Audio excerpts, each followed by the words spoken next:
The Jets lose a miserable game to the Falcons, and we all deserve better. That and more ahead today on Locked On Jets. You are Locked On Jets, your daily New York Jets podcast. Part of the Locked On Podcast Network, your team every day.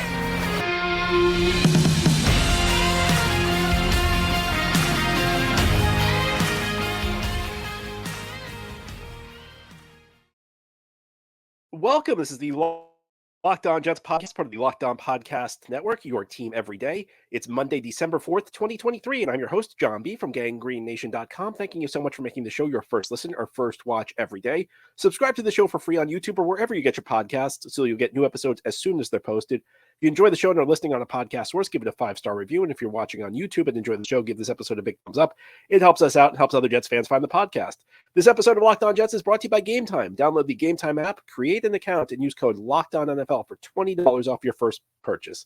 Last-minute tickets, lowest price, guaranteed. Well, the Jets lost on Sunday to the Atlanta Falcons 13-8. It was a game as ugly as the score would indicate. Another dreadful offensive performance by the New York Jets. The sad thing is, it's not even a surprise. If I had told you Sunday morning the Jets were going to lose by some ridiculous score like 13-8, where the defense would play really well and the offense would play horribly, you probably would have believed it. In fact, it probably would have been the most likely scenario. And the Jets are now 4-8. They might mathematically be alive in the playoff race, but it's over. And frankly, it's been over for weeks. We've seen where this thing's been heading. Right now, the Jets are the worst team in the NFL. I mean, they may not finish the season with the worst record. In fact, they almost certainly will not end the season with the worst record. But right now, I don't know that this team can win another game. Yeah, I mean, they may run into some opponent that doesn't take them seriously and looks past them the way the Rams did back in 2020. They may get some other game where just random stuff happens, like they force another 4 turnovers like they did in some of their wins earlier in the season. But this is a really bad team. And unless something dramatic happens, they're not going to win a game the rest of the way. They need like something unexpected to happen in one of these games the rest of the way in order to win another football game. It's just so bad. And you know something, I'm fed up with this. And I think we all deserve better than this. The Jets have created a terrible product for their fans this year. And I'm sorry, you reach a point where you can't just blame it all on Aaron Rodgers getting injured. I mean, I look through this, and yeah, whenever you have a bad season, there are always the things that go wrong that you can't blame the team for. Rodgers' injury is one of them. But there's so much, especially on the offensive side of the ball, where I look back and I say, what was this team thinking when they put the roster together? The Jets benched Allen Lazard last week. Well, he came back in this one and had 0 catches for 0 yards. So Allen Lazard, the guy that the Jets were counting on to be their number 2 receiver this year, looking like as big of a free agent bust as any player the Jets have signed in the last decade. I mean, the only thing you could say for Allen Lazard is at least he's not making as much money as Trumaine Johnson did. But he's giving you Trumaine Johnson level play at the wide receiver position. What Trumaine Johnson was at corner, Allen Lazard is at wide receiver this year. It's this bad. And the fact that he got benched, he was a healthy scratch last week, and benched in favor of an undrafted rookie in Jason Brownlee. Well, message not received, because Lazard goes out and produces a goose egg in this game. And heading into the season, was it reasonable to expect Lazard to be good? Well, just look at his numbers through his career. Now, he played 1 game in 2018, so we won't count that. But these are the yards Lazard has produced through his career in each season. 2019, he had 477 yards. 2020, he had 451 yards. 2021, he had 513 yards. 2022, he had 788 yards. That was an increase, but you also have to account that Devontae Adams left the Packers in 2022. So Lazard's targets went up by about 2/3. So, again, 477, 451, 513, 788 in a year where his targets went way up. So, those are the numbers. He's on pace for 411 right now. So maybe a little worse than what you usually get during his career, but we need to stop acting like this was a surprise that Allen Lazard wasn't going to play well. How about this offensive line? Dwayne Brown, who's now, I guess, a jumbo tight end. Dwayne Brown got into the game yesterday and was playing the tight end position. And he was essentially, when the Jets played a couple plays, they went to 6 offensive linemen. Brown was the 6th offensive lineman, essentially played tight end. This guy was the plan A at left tackle. 38 years old, coming off a serious injury, got barely any training camp or preseason reps. How about Mekhi Becton, guy who hasn't played in 2 years? And the Jets left themselves no other options at tackle. So, you can sit there and say, well, they had injuries. Yeah, the plan A stunk at an offensive line. The plan A was awful. And by the way, quarterbacks get injured. Maybe you should have a better plan than Tim Boyle. Tim Boyle does not look like an NFL quarterback. He has not looked like an NFL quarterback in the 2 games the Jets have played with him this year. And the other thing I'll say about this is I don't know what the rationale was for bringing this guy in. He was bad in college. He's been bad in the NFL. He's not young. And this is the guy the Jets are turning to start games, even understanding he was the number 3 quarterback at the start of the season. We're going to get to him in a bit. We'll talk in much more detail about this. How did they think that this guy was going to be capable of starting a game? Even by the standards of third-string quarterbacks, Tim Boyle does not hit the mark at all. He's not even remotely close to what you're looking for in a number 3 quarterback. And that's not even getting into how they let Zach Wilson play in a year where they wanted Zach Wilson to essentially sit. Now they put themselves in that position. You know something? This team has not won. This team has not made the playoffs since 2010. And the fact that they've put this product on the field, and by the way, raising ticket prices next season. So the Jets have put this on the field and said, you know what? You need to pay a premium for this. And by the way, people need to stop buying tickets to this team because the only reason they do it is because the people will buy the tickets. At some point, you have to say enough as a fan. Yeah, they got Aaron Rodgers. Well, you know what? They didn't build the team. I think this offense would really be struggling with Aaron Rodgers in there. And Nathaniel Hackett, I mean, goodness gracious. Can this guy call one decent play? I guess he did have the one flea flicker, but this is one of the worst offensive teams I've ever seen. In fact, here's an amazing stat. The Jets have had 3 games this year where they have averaged less than 3.1 yards per play. And actually, this game was actually not one of them. I'm going to tell you the significance of this stat in a little bit. 3 games this year where the Jets have averaged less than 3.1 yards per play on offense. There have been 12 in the entire NFL this season. So the Jets account for a full quarter of games where teams average less than 3.1 yards per play this season. That's Nathaniel Hackett. I mean, I understand the Jets were dealt a bad blow with Aaron Rodgers, but at some point, you would need to expect more than this. You can't expect this historic level of futility. In fact, right now, the New York Jets have 4 wins. 3 of them required these crazy comebacks in the fourth quarter that were just where the games turned on these ridiculously unlikely events. Buffalo turning it over deep in their territory. Jalen Hurts' interception. Let's not even talk about the Giants game. This is a Jets team that very easily could have 1 win right now. And I understand you don't take wins off the board, but it's not even looking back. I mean, we were very excited after the first 6 weeks of the season. But looking back, you look at those wins and you say, Jets were really fortunate to win a lot of those games. This is just a really bad team. And I just don't think Aaron Rodgers alone can explain this. I don't think Aaron Rodgers turned you from a worst team in the NFL into a Super Bowl team. It just doesn't add up that way. The Jets have put an absolutely terrible product on the field on offense. And the thing is, many of these cannot be second guesses. Many of these, the issues were obvious in front of us before the season started. So you can't look back and say, oh, well, you couldn't have predicted that. You very easily could have predicted that Al Lazard was not going to cut it as a number 2 receiver. Cole Hardman, a guy who in the Kansas City offense has put up role player numbers, and they brought him in, and maybe you were expecting him to be better, but it's not like he was going to be that much better. He couldn't produce with Kansas City. This offense was built terribly. This offense was, and Randall Cobb, who was just completely washed up last year in Green Bay, they bring him in. These things were predictable. Aaron Rodgers' injury was not predictable, but the futility you're seeing on offense, I mean, it's the result of things that were predictable, and the offense should simply not be this bad. And if you watch that game, you know that the offense held this team back. The offense scored 6 points in this game. In fact, the defense scored 2 points. They got a safety, and the only touchdown that was scored by Atlanta in this game was the result of a fumble on offense that gave the Falcons a short field. The Jets did not allow a drive of more than 52 yards in this game on defense. But the offense can't win, even no matter what the defense does. Unless the defense wins this game 2-0, the Jets had no shot. Just very frustrating. And at the top of the list of frustrations is the quarterback play of Tim Boyle. I know the Jets have been getting bad quarterback play all year, but Tim Boyle takes it to another level. And as we continue this Monday edition of Locked On Jets, we're going to start asking some questions about how this guy's on the team, because I'm just so tired of it. This show is sponsored by BetterHelp. Whether or not your family gives gifts during the holidays, you get to define how you give to yourself, and the holidays are a great time to do that. So whether it's by starting therapy, going easier on yourself during the tough moments, or treating yourself to a day of complete rest, remember to give yourself some love this holiday season. Therapy has many broad benefits. It's helpful for learning positive coping skills and how to set boundaries. It empowers you to be the best version of yourself. And it's not just for those who have experienced major trauma.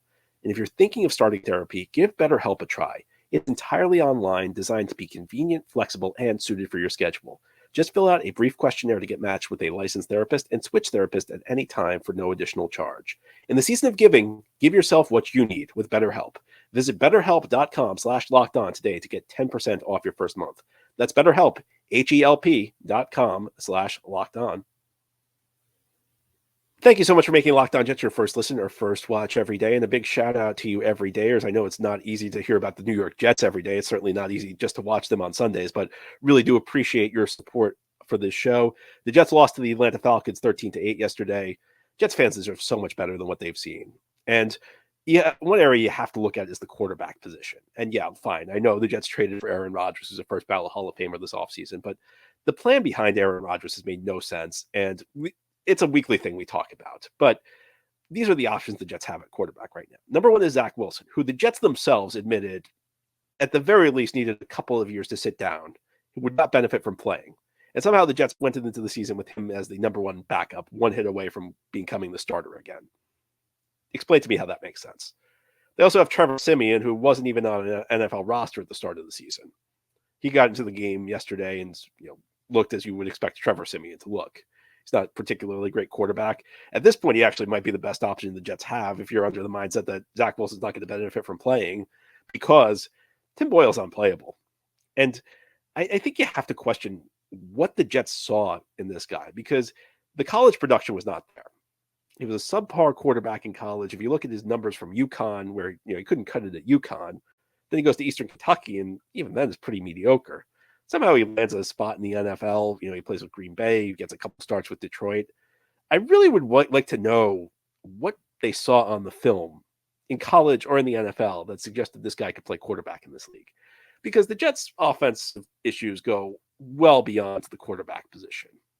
I think we know that. I think a lot of quarterbacks would be hard-pressed to have much success with this offensive unit right now. The offensive lines you just can't block anybody. And they had more struggles in yesterday's game. The receiver group, we went over it. They have Garrett Wilson, who's very good, and they have nothing beyond that. I mean, they have Alan Lazard and some undrafted rookies who have beaten out the veterans they thought were going to play for them.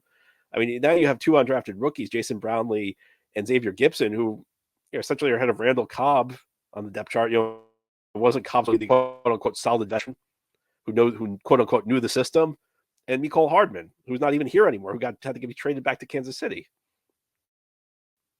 This is the state of the offense, but everything's wrong with the offense. And I think one of the dangers you have when everything's broken is you just absolve each piece individually. You say, well, the receivers don't have a good quarterback throwing to them, so can't blame the receivers. Quarterback can't block for himself, can't blame the quarterback. Well, the skill guys aren't doing well, so you can't blame the offensive line. It's everybody's fault.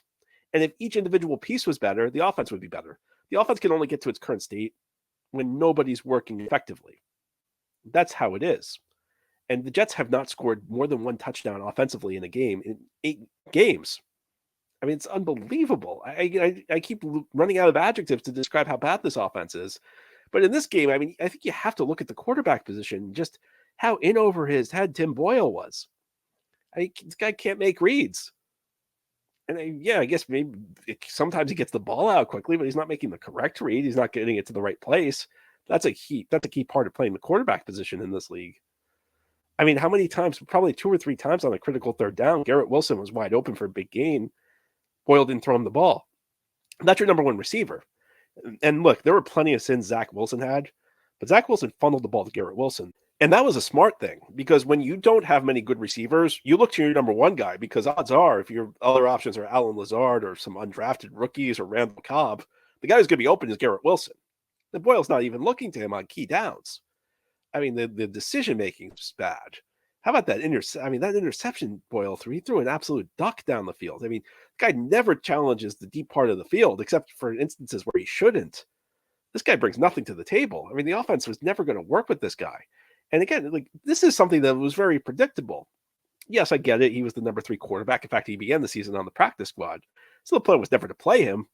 But how did they think this guy could run anything? A number 3 quarterback, what I look for is somebody who can run like a limited set of plays. You're going to be in trouble if he has to play like more than 1 week.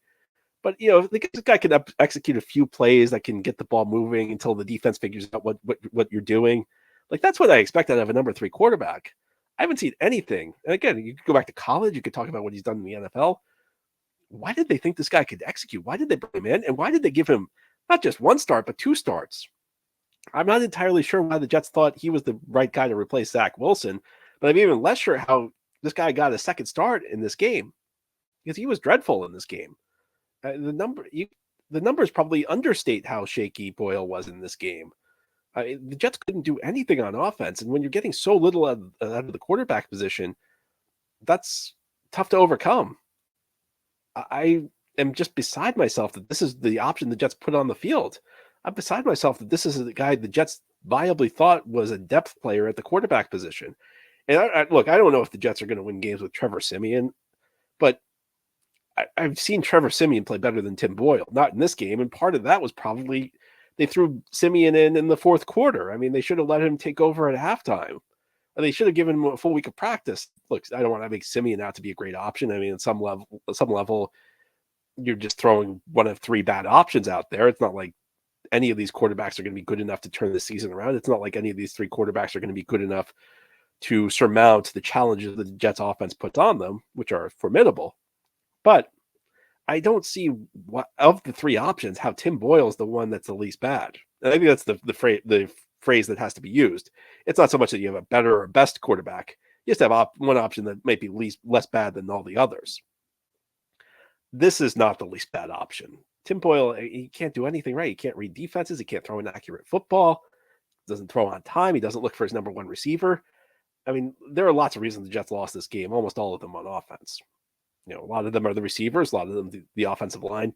A lot of it's Nathaniel Hackett, who just can't scheme anything up offensively. This is the worst schemed offense I've ever seen. He doesn't do anything that makes it easier for his guys. But Tim Boyle at quarterback, this is not a solution. Tim Boyle should not be on a roster right now. Jets ought to cut him. You free up a roster spot for somebody who actually has some potential. Now, ahead here on the Locked On Jets podcast, we'll end the show with kind of a positive note because we're going to talk about the defense, which is pretty good and kind of an excellent game in this one. It's maybe not so good to talk about because the Jets wasted a stellar defensive performance, and we'll get into that continuing this Monday edition of Locked On Jets. This episode is brought to you by Gametime. You should not have to worry when you're buying tickets to the next big event. Gametime's the fast and easy way to buy tickets for all the sports, music, comedy, and theater events near you. And with killer last-minute deals, all-in prices, views from your seat, and their best price guarantee, Gametime takes the guesswork out of buying tickets. You can tell I'm very frustrated with the New York Jets right now.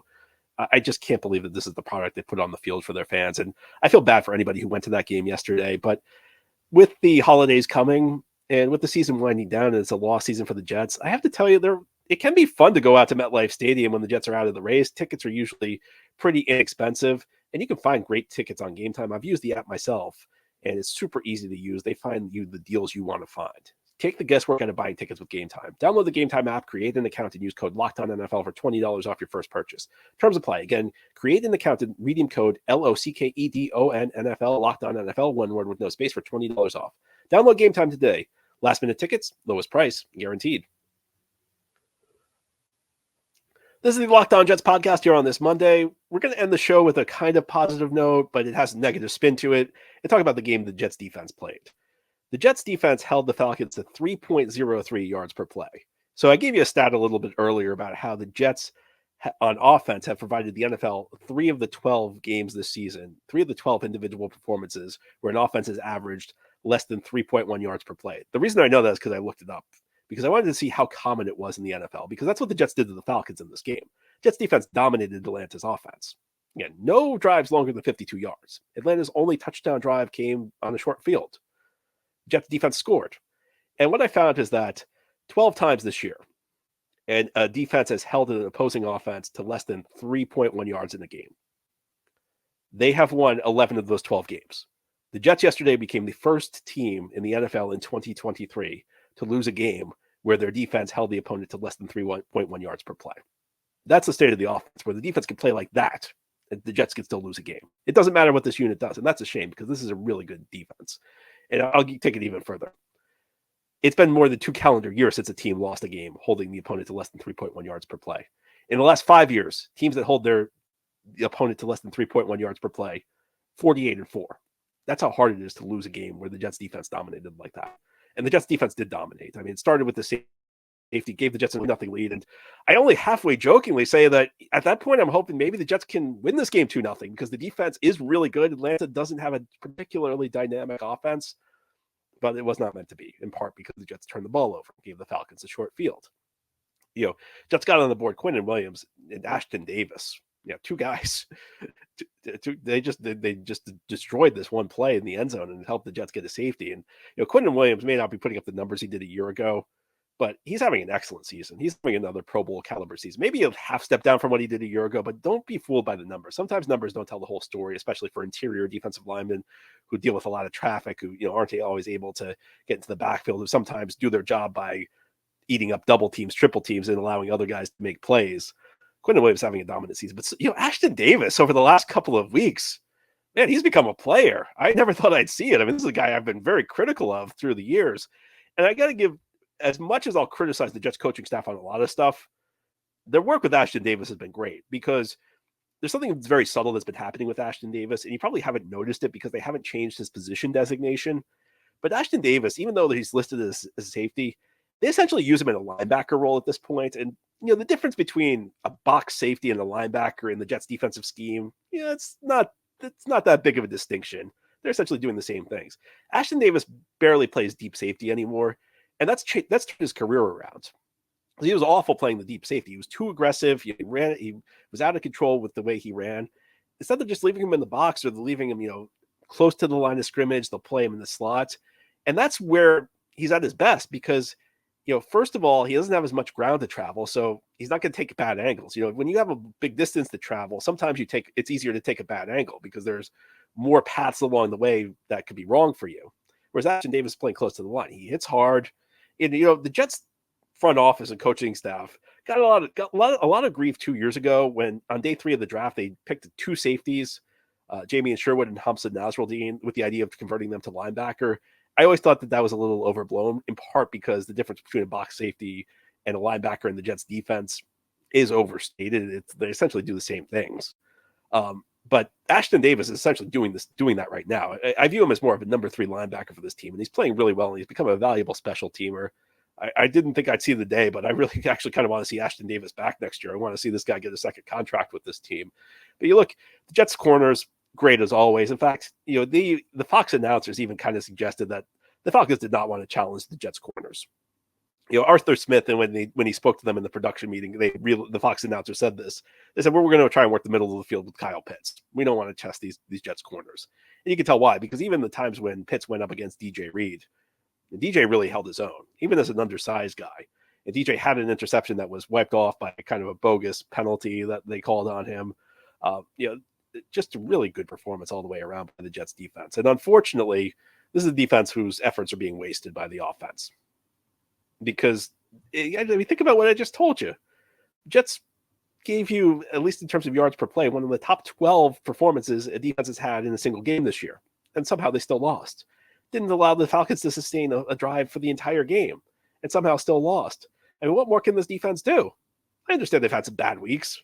A couple of weeks ago against Buffalo was not good. Last week against Miami, they weren't terrible, but they weren't spectacular. But it's really frustrating because when I say the Jets are the worst team in the NFL, it's amazing that I could say that with one of the two units being this good. I think you could even argue the special teams is a very good unit. They had some nice plays on punts in this game. It's tough to believe that a team could be this bad, and it's all based on one side of the ball. And again, I think a lot of these issues were very predictable. They were very easy to foresee, and the Jets simply did not foresee them. Anyway, we're going to talk a lot more about this offense. I'm not done talking about how frustrated I am with the Jets front office, with their coaching staff, with everything that's been done to put together this offense, but we'll get to that in future episodes of the show. That's all for today. This has been the Locked On Jets podcast, part of the Locked On Podcast Network. Your team every day is our motto. As always, if you enjoy the show, hit the subscribe button where you're watching or listening so that you'll never miss an episode. If you're listening on a podcast source and enjoy the show, give it a 5-star review. And if you're watching on YouTube and enjoy the show, give this episode a big thumbs up. It helps us out, helps other Jets fans find the podcast. Hope you have a great Monday, everybody. Try and hang in there despite this Jets loss. We'll be back tomorrow to talk more Jets.